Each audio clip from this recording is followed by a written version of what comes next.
Green Party leader Elizabeth May has been watching the developments closely. She joins us from Paris, where the climate talks are underway. So where are the talks right now? Yeah, Reshma, you've called it a very good moment that I could connect with you. Today here in Paris, just afternoon at the moment, but this was a deadline that was set at the beginning of the negotiations to take a text that has been in development in a working group called the Durban Plan of Action Group. And it's been the text has been developed over the last 4 years, but just a few moments ago, it was accepted as sufficiently in good form to be passed on to senior ministers and ambassadors to be negotiated to be what will probably be called the Paris Agreement. So we've made some progress here, although I have to tell you, the text is virtually, it's just a package of things on which people don't yet agree, and the lack of agreement is signified by square brackets. So this is a heavily bracketed text, but they have made enough progress to pass it on to the Conference of the Parties themselves. And what do you make of Canada's role there so far? Canada's been, the welcome is wonderful. You know, for the last number of years, coming as an opposition member of parliament to these negotiations with the former previous government not even allowing members of parliament from other parties on their delegation. But we were really, there's no way to say it except that Canada was hated. Our delegation used to sabotage agreements, and well, it's just night and day. People are happy to see Canadian delegates. After Justin Trudeau's speech here on Monday, as I was leaving the plenary hall, I literally had trouble getting out of the room for negotiators from other countries coming up. I'm going to get emotional about this. I'm sorry. It was just amazing. Negotiators from other countries were coming up and hugging me and saying, thank goodness, Canada's back. And it was very moving.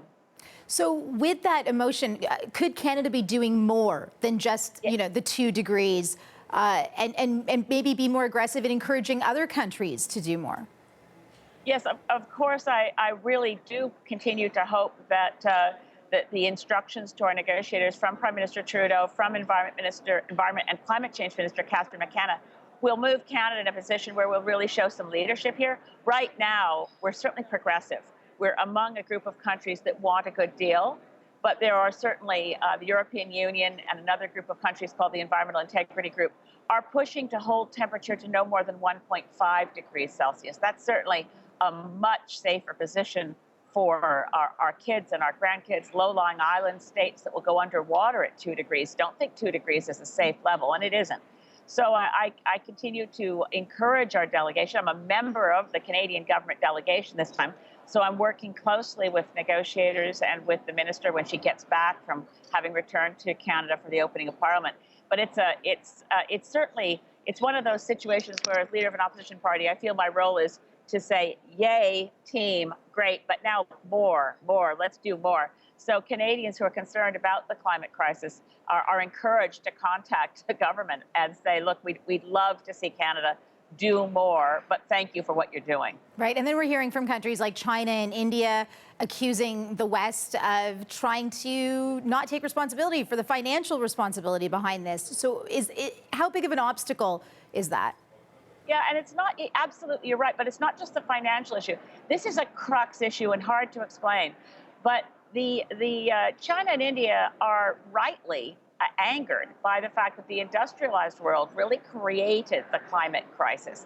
Over the period of time from the Industrial Revolution until about 10 years ago, there's no question that the historical emissions, which in the atmosphere are not history, they are still active in causing extreme weather events. The bulk of that was caused by industrialized countries. But now we're saying, well, wait a minute, China's a bigger polluter than the U.S., so you have to bear the same burden as the U.S. There's an issue of equity here, and it's a very tough one for developing countries, even the big polluting developing countries, to accept the idea that we've turned the page and they are just as responsible as we are. In real terms, in scientific terms, they're not as responsible. And the industrialized world, including Canada, should be prepared to do more and reduce our emissions more and lead the way with the newer and greener technologies. And financing is part of that too, because it was the industrialized world led by the US at Copenhagen that said, we're going to put forward $100 billion a year by 2020 and it's going to be there for you developing countries. It wasn't the developing world's idea. It came from the United States. So now that financing target is upon us. It's 5 years from now that we have to have somehow from private sources and public monies $100 billion a year to climate financing. And that's also a sticking point in these negotiations. Will that money be there, and how will it be administered? Yeah, and then you throw in the term legally binding, and how does that go down over there? I mean, how much of this should be legally binding? All of it. But the architecture of this deal is different from Kyoto in that the targets are not part of the text. So Canada's target, for instance, is the same one right now that was tabled by the previous government in May of 2015. All of those we will reduce by X amount by X year. We will provide X amount of money by X year. All of those are housed outside of the treaty text itself. So the treaty text has to be legally binding, but the targets are no longer part of the treaty text.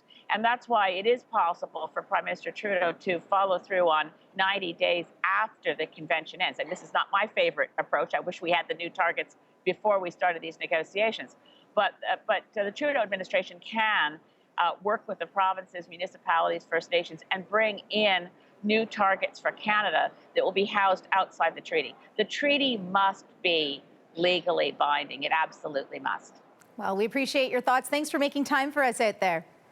Well, it's lovely to talk with you, and everybody keep your fingers crossed. 1 week to go. That's Green Party leader Elizabeth May joining us from Paris.